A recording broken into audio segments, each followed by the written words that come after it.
Okay, so the car was lagging back, right? I'm going to just show you. The one turning. That blue one right there. So he stopped right here. Now he got a whole car length in front of him. And he stopped right in front of me. So I got the fuck up off the bus bench. Because you're not finna shoot me through a window or whatever you think you're going to do. Now, I stopped and picked up this bottle right here. And that's only to just make my mind safe. Because what is a bottle going to do if a bitch got a gun? Really now. So I'm dealing with that 3D flesh that does not believe 5, 6, 7, 8, 9, 10, 11 dimensions that says you are safe. You know, don't think that because this sky is dark, I can't protect you. And don't think that because the sun is out and you're in the daytime that you are protected. It's not the sun that protects you. It's the spirit of the Creator. So I am fighting my way through this understanding. I could have walked and been a third of the way there. But because I know these people are still pursuing me, the people that stole my stuff, and they don't want to go to jail. They don't want negative things to happen to them, like just take that bitch shit and the whole week anyway. So, you know, we just gonna live a good life, buy a couple of Mercedes, you know, get a house and take some trips and let that bitch and her children live in the laundromat, go to the pantry every other day to eat food, because every dollar that she brings in, we're gonna take it, because that's how we feel. So the audacity of those karmics. But thank you. Thank you for getting me closer to the North Star. Thank you for getting me out of that rut. I was in that crab pot, and not that I was enjoying myself, but I have been trained to tolerate shit. My mother, Dorothy Jean Atkins, stayed with Arthur Atkins for at least 27 years.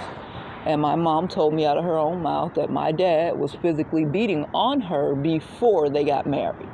Now, I'm no longer judging her. I used to judge her. I'm no longer judging her for that, because she grew up in a culture and a time where your husband beating you was like accepted by a large part of the black community, just like my dad and my mom drinking socially and then, you know, drinking themselves to sleep to numb the pain was also socially accepted at that time. You couldn't find too many black families where the mother or father didn't drink and smoke. It just didn't happen. But the other thing you found is that there was a daddy in the house. When you went in my neighborhood and knocked on the doors, there was a daddy that came to that door.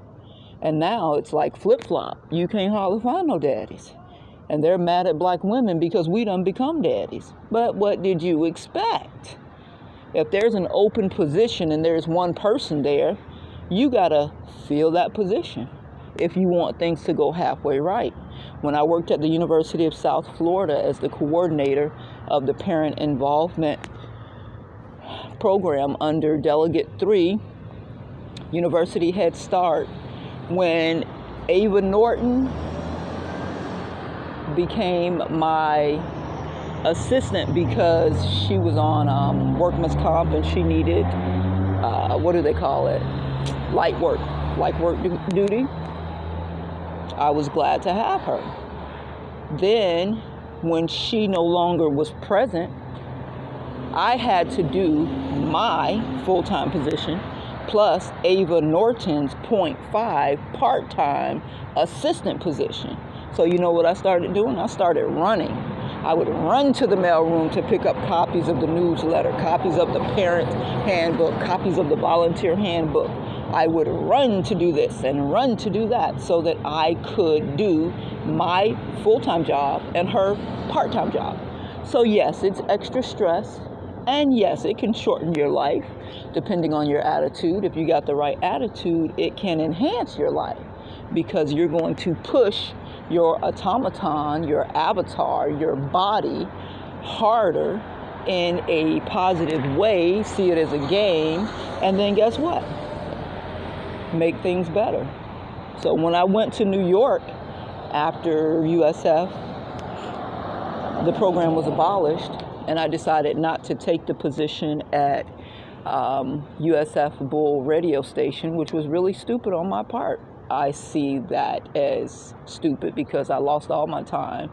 And then I came out into the world trying to become a flea market vendor, which I suck at because I don't hold to my prices. I want to give everything away. So I'm just not a really good salesperson. And I started just trying to figure out what is going on. What am I supposed to be doing? And Paul led me to a stack of books. And that was like kind of like our day, a stack of books, which I later learned that, I don't know, he might have forgot to say he was in a relationship or married. I don't know. I just seem to attract men that think, hey, she's a great side piece. And I'm so aloof that I don't even know I'm a side piece. I just wasn't paying attention to that, really.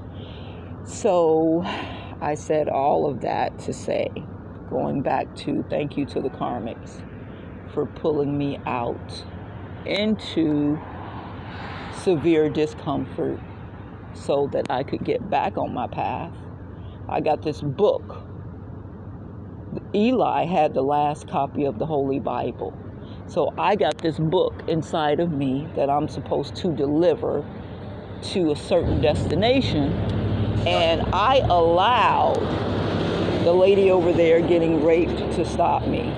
The guy over there getting kicked to sleep by the police to stop me. And it's like, the Creator is like, listen, everybody can't do this job. Almost anybody can come by and say to the police officer, hey, you're taking it too far, sir.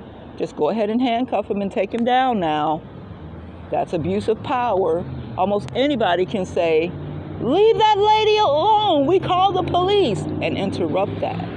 But not anybody can carry this information and get it out to the people, prepare it so that they can have it and understand it and accept it so that the vibration of the universe can be elevated. So stay on path, stay focused, and remember, this is all you got to do. Just like the quarterback. He throws the ball to the receiver. His job is to get the ball to the receiver or some open player that can grab it. No, I want to be more specific than that. When they call the play, there's only one person that this ball is going to. And I think it's most of the time the receiver. I used to play sandlot football, me and Gary. Shout out to Gary Tippins. May he be resting in peace. And Damon and Demu, Joe.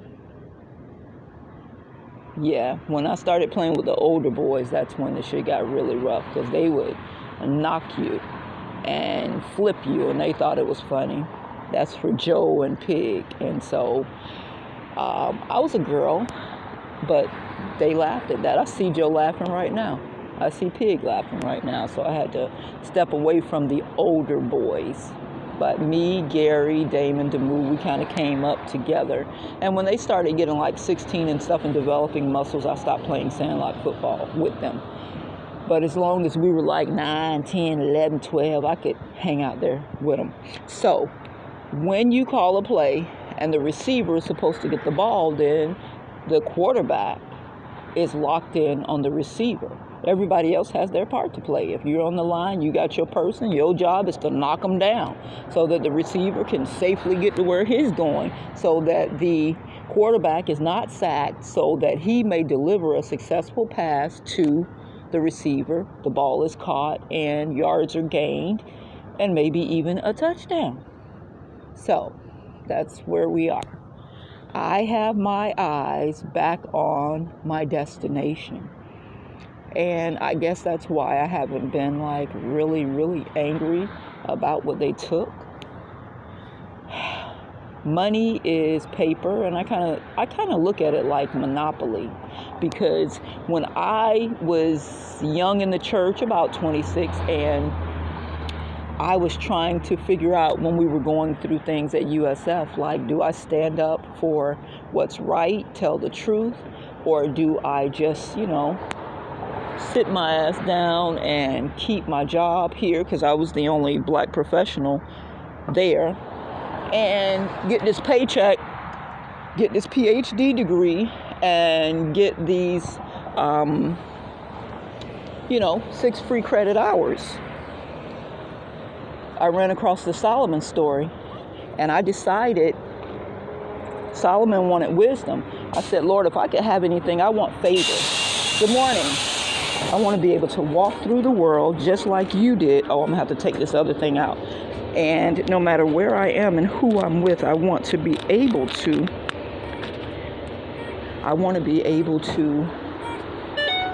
thank you, walk into anybody's house, be received, be fed, be washed, be adorned, be appreciated.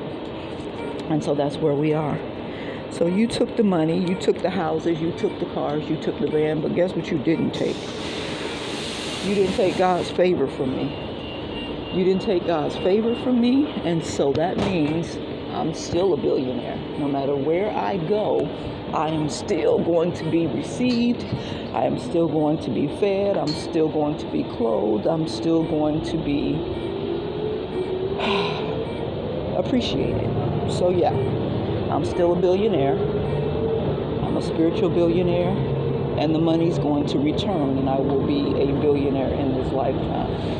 But I'm not going to walk around looking like one, because these people out here will try to kill you over little stuff. And that's those broken souls.